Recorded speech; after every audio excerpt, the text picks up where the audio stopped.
పాటు river front develop చేయాలని చెప్పేసి అనుకున్నాము. దాని ప్రకారం వెళ్తున్నాం ముందు.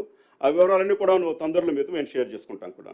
ఈ నేపథ్యంలో మరి పునరావాసం కల్పించాల్సిన అవసరం లేదా? ఇప్పుడు మీకు ఇంతకుముందు చెప్పినట్టు ప్రతిసారి ఆ రివర్ బెడ్లో ఉన్న ప్రజలు ఈ ఇబ్బందులు పడుతూనే ఉండాల్సిందేనా? వాళ్ళందరూ కూడాను డబుల్ బెడ్రూమ్ల కోసం అప్లై చేసుకున్నారు. ప్రతి ఒక్కరు. నేను పోయి కలిశాను. ఒక వారం రోజుల క్రితం నేను, మినిస్టర్ పొన్నం ప్రభాకర్ గారు, తర్వాత కమిషనరు, కలెక్టర్ అందరం పోయి 2-3 స్థలాలు చూసాము. ప్రజలతో మాట్లాడాము. వాళ్ళు అక్కడ వెళ్ళేదానికి సిద్ధంగా ఉన్నారు. అక్కడున్న ప్రజలు కలవడం జరిగింది. కొంతమంది ప్రజాప్రతినిధులు, ఎమ్మెల్యే గారు కూడా వచ్చారు మాతో పాటు. అవి చూసిన తర్వాత అక్కడ మేము అనుకునేది ఏంటంటే, దాదాపు ఒక 3 నెలల క్రితం మూసీ డెవలప్మెంట్ కార్పొరేషన్ వాళ్ళు డ్రోన్ సర్వే చేసి, పైనుంచి డ్రోన్ సర్వే మొత్తం 55 కిలోమీటర్లు సర్వే చేసి దాదాపు 10,600 ఇండ్లు స్ట్రక్చర్స్ ఉన్నాయి. అవి బఫర్ జోన్లో ఉన్నాయి, రివర్ బెడ్లో ఉన్నాయని చెప్పి తేల్చారు. మరి వాటిని ఏదో ఒక రోజు మనము మూవ్ చేయాల్సిన అవసరం ఉంది. నేను ప్రజలు చేసింది ఆక్రమణ అనట్లేదు, వాళ్ళు ఏం చేశారు చెప్పట్లేదు. It's a fact. మొన్న ఉదయం అనుకుంటాను, నేను ఎన్జిఓస్తో ఒక మీటింగ్ పెట్టుకోవడం జరిగింది. ఎన్జిఓస్ ఎవరంటే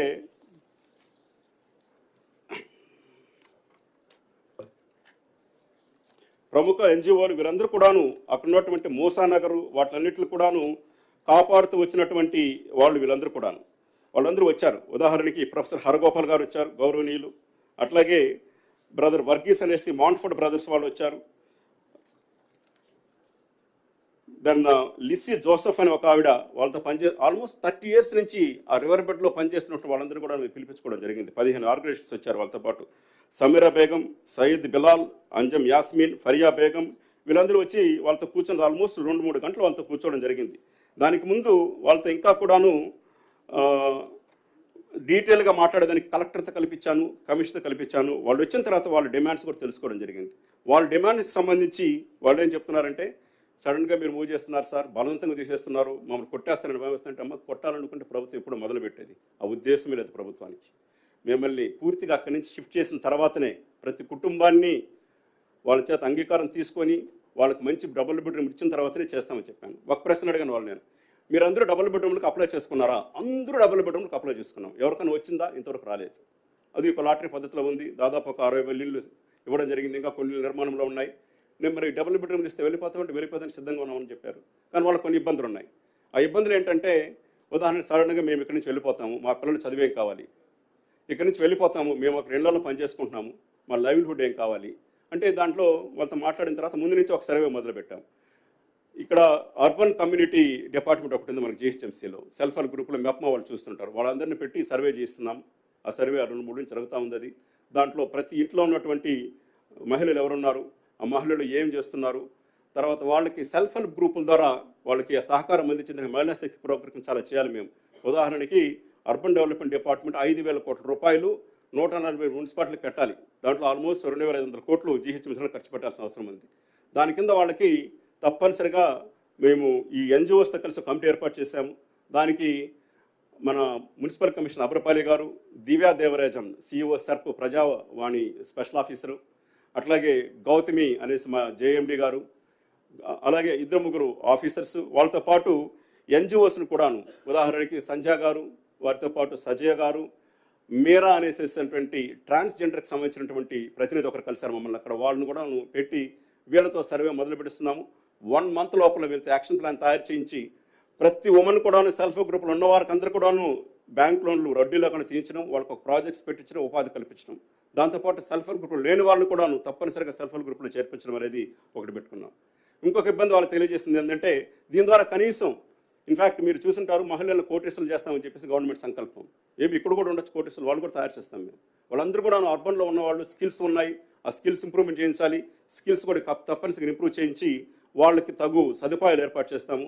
వాళ్ళకి దగ్గరలోనే కుట్టు కేంద్రాలు కావచ్చు, వాళ్ళు కొంతమంది పాలు అమ్ముకుంటామని చెప్తున్నారు, బికాస్ గడ్డి దొరుకుతా ఉంది అక్కడ. ఇటువంటివి ఏం చేయొచ్చు అంతా కూడాను. అందరూ కూడా ఆఫీసర్స్, యంగ్ ఆఫీసర్స్, ఎన్జిఓస్ అందరూ కూడా విపరీతమైనటువంటి చాలా కాలంగా 30 సంవత్సరాలు ఇదే నదీ గర్భంలో ఉన్నటువంటి ప్రజలతో కలిసి పనిచేస్తున్న వాళ్ళు, వాళ్ళతో కలిపి ప్రోగ్రామ్ చేయడం జరుగుతుంది. ఎడ్యుకేషన్కి సంబంధించి చెప్పుకొచ్చారు, మా పిల్లలు చదువుకుంటున్నారు. ఈ ఎన్జిఓస్ నాకు చెప్పింది ఏంటంటే, మేము ఎంతో కష్టపడి వాళ్ళని స్కూల్లో చేర్పించాము. ఒక హై స్కూల్ ఉంది అక్కడ, 456 మంది మేము నడుపుతున్నాం.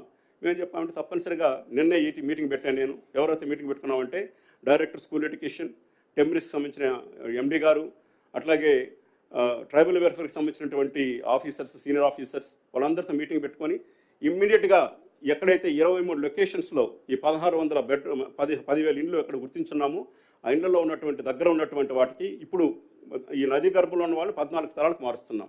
ఆ 14 స్థలాల దగ్గర కూడాను దగ్గర ఉన్నటువంటి టెంబరీస్కి సంబంధించిన ముస్లింలకు సంబంధించినటువంటి రెసిడెన్షియల్ స్కూల్ ఏముంది, బీసీలకు సంబంధించి ట్రైబల్ వెల్ఫేర్కి సంబంధించి సోషల్ వెల్ఫేర్ నుంచి స్కూల్స్ ఏర్పాటు చేస్తున్నాము. బ్యాచింగ్ జరుగుతూ ఉంది. ఈ రోజు ఉదయం నుంచి community resource persons from director school education 40 మంది ఇంటింటికి వెళ్ళి సర్వే చేస్తున్నారు. మీ ఇంట్లో ఎంతమంది పిల్లలు ఉన్నారు, వాళ్ళు ఏం చదువుకుంటున్నారు, వాళ్ళు ఎక్కడ చేర్పించాలనుకుంటున్నారు, పలానా దగ్గరికి మీరు వెళ్తే ఏం స్కూల్స్ ఉన్నాయో దానిపైన బ్యాచింగ్ జరుగుతూ ఉంది. ఎడ్యుకేషన్ సంబంధించి మిడిల్ ఆఫ్ ద ఇయర్లో కూడా ఈరోజు ఉదయాన్ని మళ్ళీ అందరితో మాట్లాడాను నేను, ఈ డైరెక్టర్స్తో, ఈ రెసిడెన్షియల్ స్కూల్ మేనేజ్మెంట్స్తో. మేము హాస్టల్స్లో వాళ్ళు చేర్పిస్తాం. వాళ్ళు ఎడ్యుకేషన్ ఎటువంటి ఇబ్బంది ఉండదు. దీనికి సంబంధించి నేను ప్రొఫెసర్ హరగోపాల్ గారు కూడా మాట్లాడాను ఈరోజు ఉదయం కూడాను. దీన్ని మీరు కొంచెం అడ్వైజర్గా ఉండమని చెప్పి రిక్వెస్ట్ చేశాను. వారు రెస్పాండ్ చేస్తామని చెప్పారు. వారి ఒకవేళ వీళ్ళు ఆర్గనైజేషన్ వారు చేరకపోయినా కూడాను వారి సలహాలు ఎప్పుడు తీసుకొని ముందుకెళ్తామని చెప్పి తెలియజేస్తున్నాను. అట్లాగే ప్రొఫెసర్ కోదండ రామ్ గారు నేను కలవడం జరిగింది. వారు కూడా తెలియజేశాను, సార్ మీరు దీంట్లో వచ్చి మాకు కొంచెం హెల్ప్ చేయాలి. ఎందుకంటే వీళ్ళందరూ కూడాను ఇంతకుముందు 1997లో అక్కడ ఇబ్బంది వచ్చినప్పుడు ఒక ఉద్యమం లాంటి జరిగింది అక్కడ. దాంట్లో పార్టిసిపేట్ చేసి అనుభవం ఉన్న వాళ్ళు, వాళ్ళ అనుభవాన్ని కూడా రంగరించుకొని ముందుకెళ్తామని చెప్పి మీకు తెలియజేస్తున్నాను. ఇకపోతే కొంచెం సైకలాజికల్గా ఇబ్బంది పడుతున్నారు కొంతమంది అన్నారు. సఖి అనేటువంటి ఒక సంస్థ అనేటువంటి ఒక మాకు ఉమెన్ అండ్ చైల్డ్ వెల్ఫేర్ డిపార్ట్మెంట్లో మాకు ఒక కార్యకర్తలాగా పనిచేస్తారు మా దగ్గర రిసోర్స్ పర్సన్స్. వాళ్ళందరూ కూడాను ఈరోజు ఉదయం వాకాటి కరుణ ఉమెన్ చైల్డ్ వెల్ఫేర్ డైరెక్టర్తో సెక్రటరీతో మాట్లాడడం జరిగింది. వాళ్ళని తీసుకెళ్ళి ఆ ఇండ్ల దగ్గర పెట్టి ఎవరైనా ఇబ్బందులు ఉంటే వాళ్ళని కౌన్సిలింగ్ చేసేదానికి పెట్టుకున్నాం. ఈరోజు ఉదయాన్నే నేను, అమ్రపాలి గారు అందరం కూర్చొని అక్కడ చేశాం. All zonal commissioners, IAS officer working GHMC, we are posting them for all these areas. 23 లొకేషన్స్లోనూ సీనియర్ ఆఫీసర్ ఉంటారు. ఒక హెల్ప్ డెస్క్ పెట్టాము. అది ఐ థింక్ మీడియా కూడా షేర్ చేశాను నేను. హెల్ప్ డెస్క్ ఉంటుంది. అక్కడికి వెళ్ళిన వెంటనే వాళ్ళకి సంబంధించినటువంటి కీసు, వాళ్ళకి సంబంధించినటువంటి వాటర్ సదుపాయం ఉందా లేదా, వాళ్ళకి ఇంట్లో పవర్ ఉందా లేదా. ముషర్రఫ్ అలీ ఫరూకీ కూడా ఈరోజు మీటింగ్లో పాల్గొన్నారు, సిఎండి సిపిడిసిఎల్. వాళ్ళందరితో మీటింగ్ పెట్టుకోవడం జరిగింది. ప్రతి దగ్గర కూడా ఒక గ్రూప్ ఆఫ్ ఆఫీసర్స్ ఉంటారు, ఒక కమ్యూనిటీ డెవలప్మెంట్ ఆఫీసర్ ఉంటారు. అక్కడ వీళ్ళని సేఫ్గా లోపలికి తీసుకెళ్ళి అందజేసి ఎటువంటి ఇబ్బందులు అక్కడ 1 వారం రోజులు కనీసం అక్కడ ఉండి ఈ సదుపాయాలు ఏర్పాటు చేయమని చెప్పాను. అట్లాగే అంగన్వాడీలకు కూడా దగ్గర ఉన్న అంగన్వాడీలకు సంబంధించి Kanthi Wesley women child welfare director commissioner, I spoke to her, she came for yesterday meeting. వాళ్ళ అంగన్వాడీలు ఎక్కడున్నాయని చెప్పి మ్యాచింగ్ చేస్తున్నాము. ఈ చిన్నపిల్లలందరూ కూడా అంగన్వాడీలు చేర్పించడానికి ప్రయత్నాలు జరుగుతున్నాయి. ఇవన్నీ కూడా చేసుకొస్తూ ముందు నదీ గర్భంలో ఎందుకు మొదలుపెట్టామో నాకు ప్రశ్న వస్తుంది. నాకు మొదటి నుంచి మేము అనుకుంటున్నది ఇదే, ఎందుకు నదీ గర్భంలో ఉండాలి, ఎందుకు మురికి వాసన వచ్చే దగ్గర ఉండాలి, మనం నది పక్కన నడవలేము, వీళ్ళు మనం షిఫ్ట్ చేయడం మంచిది అనిపిస్తూ ఉంది. ఈ రోజు వరకు నిన్నటి వరకు 50 కుటుంబాలు షిఫ్ట్ అయినాయి. ఈ రోజు దాదాపు ఒక 200 కుటుంబాలు ఎక్స్పెక్ట్ చేస్తున్నాము. నాకు ఇప్పుడే మా వాళ్ళు నోట్ పంపించారు.